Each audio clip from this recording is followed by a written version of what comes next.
Hello there, SOA participants. Welcome once again to my classroom. How are you doing now? Are you feeling better? Are you empowered? Can you say that you can hashtag I care for myself so that you can hashtag I care means I care for others? For today's lesson, we will be translating wellness through imaginative words. So what is it that we want to achieve for this session? We hope that you would be able to identify some modalities used in expressive arts. You'd be able to recognize mental health benefits of arts as a therapy. And then hopefully you'd be able to appreciate the use of words in expressing your feelings and execute the expression of feelings through written words.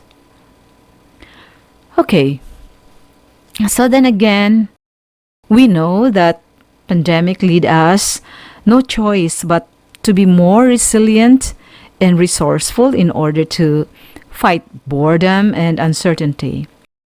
I know, my dear SOE students, that maintaining one's well-being also entails exploring hobbies, actions, and creativity. This includes the possibility of exploring and engaging the different modalities of expressive arts, one of which is the use of written words, like composing a poem, where they find solace, especially in this time of the pandemic.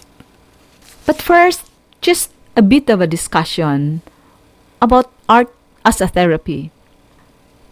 It can be used to complement mental health treatment. Some expressive arts as a therapy includes music, dance, movement, drama, writing, and poetry. The aim is to manage behaviors, process feelings, reduce stress and anxiety, and increase self-esteem. Expressive arts as a therapy has been defined as using the arts and their products to foster awareness, encourage emotional growth, and enhance relationships with others through access to imagination. So there are 4 major modalities of expressive therapy. The use of music. This involves playing, singing, listening, and moving through music. Second is the use of arts, like painting, drawing, sculpting, or another art form to process or express heavy thoughts and emotions. What we did the previous meeting was not really the processing of heavy thoughts, but it was a light exercise and another form of art. Third is dancing, the use of body movement, body rhythm, expressive dancing. And then the fourth is writing, putting your thoughts into paper, like writing poems or journal writing. I know you're familiar with this, and I just want us to focus on the writing modality. Writing as a means of processing one's life experience is not just a recent practice. History have been telling us that words had been put into writing, in some literary, others not. They have turned to writing for solace, comfort, and companionship, especially during trying times in their lives. This is according to Connolly Baker and Mazza in 2004. I just want to focus on this one writing modality, poem. I know you're familiar with poem. I could even say that some if not most of you, if not all of you, have written poems already.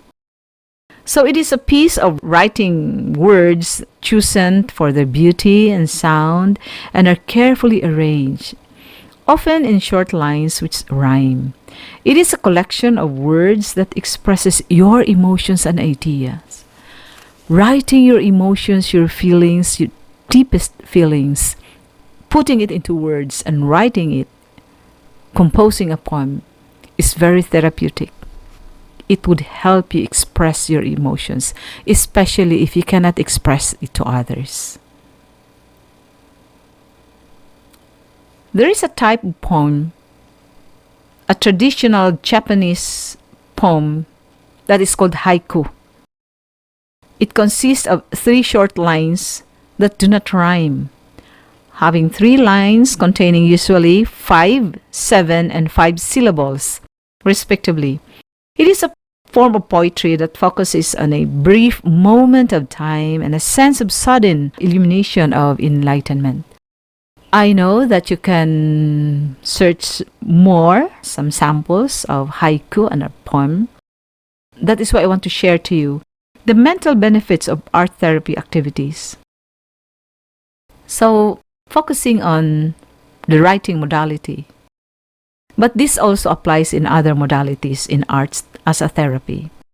First is self-discovery. Creating art can help you acknowledge and recognize feelings that have been lurking in your subconscious. As we go farther, you would probably be able to discover yourself as we go into the writing modality. Self-discovery. Next would be self-esteem. The process will give you a feeling of self-accomplishment, which can be very valuable to improve your self-appreciation and confidence. Just imagine how you feel after you have composed a poem. You'd be able to appreciate yourself, and it would boost your self-confidence. And the number 3 would be emotional release. Yes, if you cannot express your emotions verbally, you write down your feelings, your words, put it into writing. The greatest benefit of art therapy is giving you a healthy outlet for expressing and letting you go all your feelings. Number 4 would be stress relief. Fighting anxiety, depression, or emotional trauma can be very stressful, both mentally or physically. Creating art can be used to relieve stress and relax your mind and body. Okay, for today, I want you to have a take-home to do. It's a take-home poem composition based on your strongest emotions at the moment. Let me share with you my personal experience while on a lockdown here in the Visayas State University using therapeutic photo walk with expressive words as captions and a sample of haiku that describes my feelings. These collections are just expression of my feelings that time. Somehow I hope that this would be able to guide you in your take-home assignment of writing a poem. All this that I will share to you were pictures that I took and put some words on it of how I felt that time.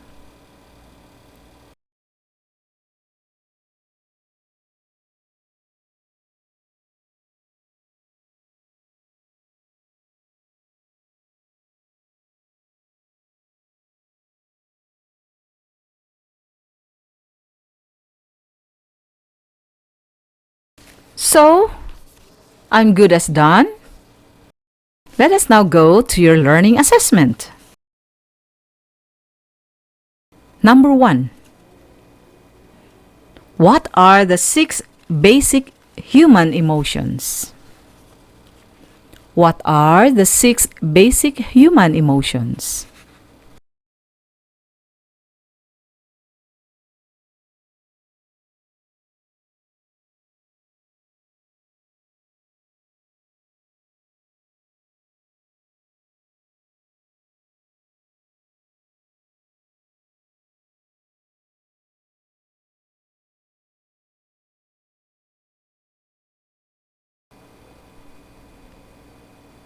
Number 2.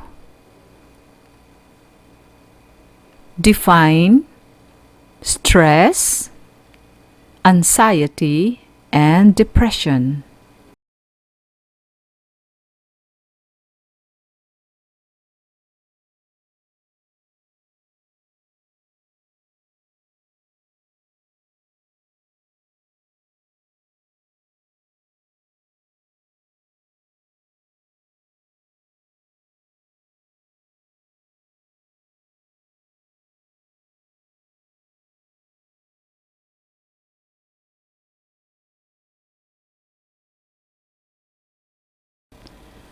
Number 3. What are the 4 main modalities in expressive arts therapy? What are the 4 main modalities in expressive arts therapy?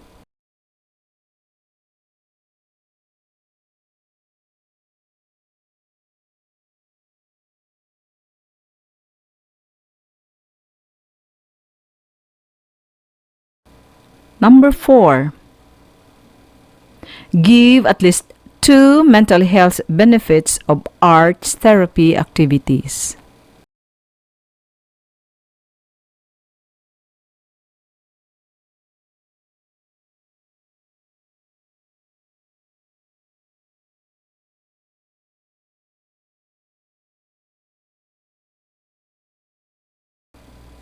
Number 5. For 5 points, create your own haiku.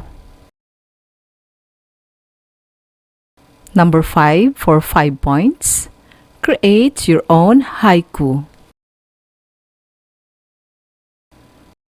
Okay, class, were the instruction clear to you? I hope you're able to get some tips or some idea of what was being shared. More on the written words. So, my dear SOA students, after the learning assessment, I hope that I am able to impart to you basic understanding of mental health and how to translate mental well-being through imaginative words. Before we come to an end in this module, Fostering Mental Well-being Through Arts, may I share to you one of my most favorite poem by Max Ehrmann. This was written in 1927. It was given to us by our dad when we were still your age. I hope you get inspired too.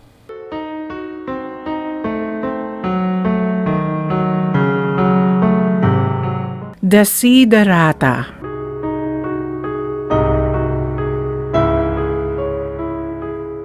Go placidly amid the noise and haste, and remember what peace there may be in silence.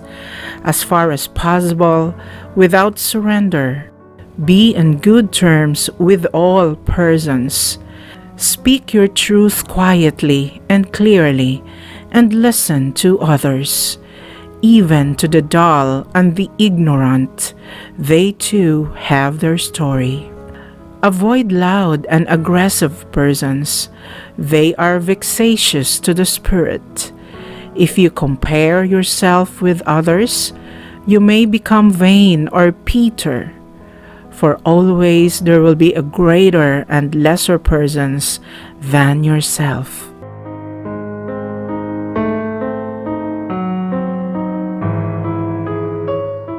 Enjoy your achievements as well as your plans. Keep interested in your own career, however humble. It is a real possession in the changing fortunes of time. exercise caution in your business affairs, for the world is full of trickery. But let this not blind you to what virtue there is. Many persons strive for high ideals, and everywhere life is full of heroism. Be yourself, especially do not feign affection. Neither be cynical about love, for in the face of all aridity and disenchantment, it is as perennial as the grass. Take kindly the counsel of the years, gracefully surrendering the things of youth. Nurture strength of spirit to shield you in sudden misfortune, but do not distress yourself with dark imaginings. Many fears are born of fatigue and loneliness. Beyond a wholesome discipline, be gentle with yourself. You are a child of the universe, no less than the trees and the stars. You have a right to be here. And whether or not it is clear to you, no doubt the universe is unfolding as it should. Therefore, be at peace with God, whatever you conceive Him to be, and whatever your labors and aspirations in the noisy confusion of life, keep peace in your soul. With all its sham, drudgery, and broken dreams, it is still a beautiful world. Be cheerful, strive to be happy.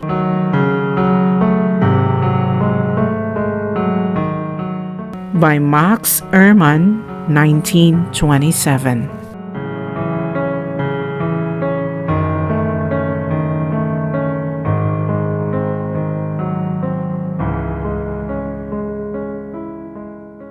All right, SOA participants, we have come to the end of this module on fostering mental wellness through expressive arts and expressive words. Stay safe, stay awesome, take care, mabuhay, and aloha!